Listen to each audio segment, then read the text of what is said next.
This week, the markets try to recover from the coronavirus blues, and Tesla makes investors really happy. This is a Civil Reports Weekly Review where we take a look at the headlines that move the markets during the week and all things investment related. On Monday, the markets attempted to regain some of the losses from the previous weeks. The Dow closed up 143 points, the S&P closed up 23 points, and the Nasdaq closed up 122 points. The world was still nervous about the spread of the coronavirus on Monday, especially on news that the virus had claimed close to 400 lives. Crude oil was a victim of the outbreak as it fell below $50 per barrel for the first time in a year. The coronavirus has had a large impact on global oil demand. Bloomberg reported China's oil consumption could be cut by 20% due to the virus. Tesla stock, though, was a rocket ship. The stock was up almost 20% and closed the day at $780 per share. The stock jumped on the news of Panasonic's first quarterly profit in its US battery business. Panasonic partnered with Tesla back in 2014, and while it's been very rocky, it appears things are turning around. In earnings news, Google Alphabet reported a $2.81 EPS beat, but a miss on revenue by $790 million. Some highlights from Alphabet's quarter was an increase in revenue by 17% year over year, and the company's cloud business grew to $2.6 billion from the $1.7 billion of last year's quarter. On Tuesday, the markets continued to push upwards. The Dow closed up 407 points, the S&P closed up 48 points, and the Nasdaq closed up 194 points. There was a thought that investors took comfort in China's efforts to contain the spread of the coronavirus, and that was the reason behind Tuesday's impressive gains. Tesla also added to the market's gains on Tuesday, closing up 14% on the day. The market also got a boost from Disney, who reported 26.5 million subscribers to Disney Plus versus the 20.8 million that was expected. Disney beat EPS estimates by 9 cents and revenue estimates by $50 million. Snap took a beating in after-hours trading after reporting an EPS beat by 2 cents, but a revenue miss of less than $1 million. Daily active users did increase 17% year over year. Still, the stock fell 10% in after-hours trading. Ford also fell in after-hours trading after reporting a 5-cent miss on earnings, but a $440 million beat on revenue. And Chipotle reported a good quarter with digital sales increasing by 78% and comp sales increasing by 13.4%. EPS of $2.86 beat estimates by 11 cents and revenue of $1.4 billion beat estimates by $40 million.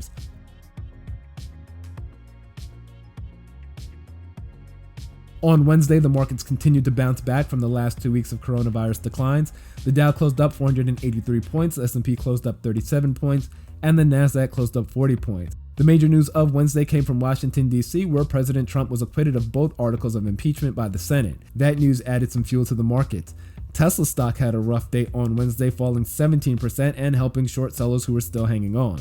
Peloton fell almost 10% after its earnings. The company lost 20 cents per share and still beat estimates by 15 cents, which isn't bad, but wider EBITDA losses and a conservative outlook caused investors to sell the name.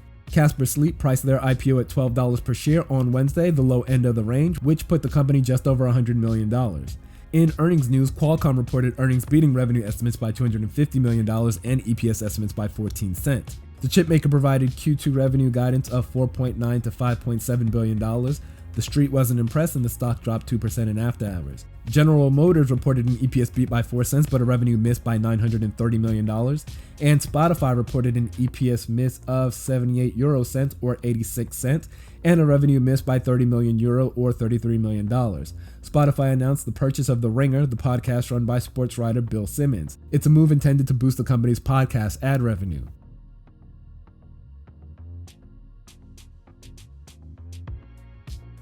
On Thursday, markets hit new highs with the Dow closing up 88 points, the S&P closing up 11 points, and the Nasdaq closing up 63 points. In news that moved the markets, there was a report that Elon Musk's SpaceX is considering spinning off its Starlink unit, which has deployed 240 satellites to beam internet access from space. I've discussed the opportunities that are opening up in the space industry in the past. I'm all for this one if it happens. And in what feels like Groundhog's Day, Boeing engineers discovered a new software problem on the 737 MAX, but there's still hope that the plane can make its certification flight within the next few weeks. Casper closed up 12% on its debut. The stock hit the markets at $14.50 per share and eventually closed at $13.50. And some big news out of China on Thursday. First, China announced plans to cut tariffs on U.S. imports by half. Some analysts saw the move as a way for China to boost confidence amid the coronavirus outbreak.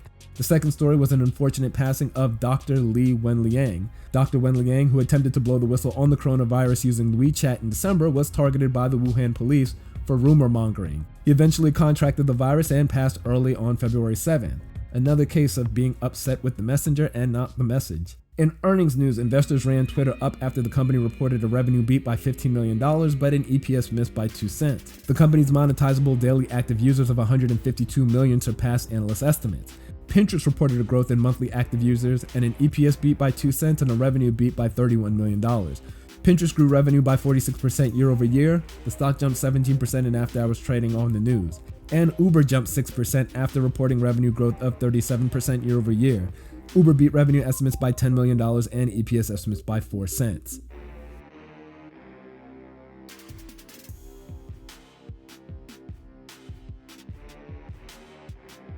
On Friday, we got the January 2020 jobs number. The US added 225,000 jobs during the month, and unemployment was little changed at 3.6%.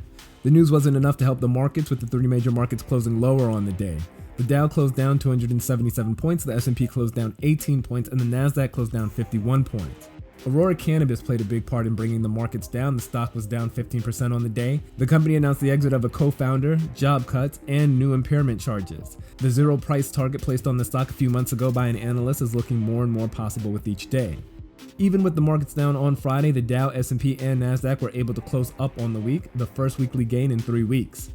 In crypto news, Bitcoin continued its climb to $10,000, jumping 4.5% on the week and closing out our week at $9,748. Ethereum saw a 22% increase on the week and ended our week at $220.22. Litecoin closed out the week at $73.53, up 9% from last week, and Ripple ended the week 17% higher at 27 cents. Crude oil closed the week out at $50.41 per barrel, down 2.3% from last week. It's been a rough few weeks for oil investors. A big winner for the week was Insmed Incorporated. The stock increased 60% on the week after one of its drugs, focused on a chronic lung condition, met its primary endpoint in a phase 2 trial. A big loser for the week was Plantronics PLT. The stock dropped 47% on the week. It was a tough week for the firm. There were several investigations into the company for violation of federal securities law, and revenue for the quarter fell 3.7% short of analyst estimates. Anyone who's ever worked in a call center environment should be familiar with the name Plantronics. If you're ready to get serious about investing and creating wealth for yourself and your family, check out our latest quarterly newsletter, The Civil Report. Serious investment ideals presented in a way that an experienced and novice investor can understand. If you're ready to master the markets, check out our newsletter at civilreport.com. Also, a link to our weekend article in Focus is in the description below, and any headlines you want to read more about, the link to the full story is also in the description below. Thanks again for checking out the Civil Report's market review. This channel is dedicated to anyone who wants to start investing but doesn't know how or where to start. If you have any questions, ask in the comments section, like and subscribe, and may your next investment be your best investment. See you next week.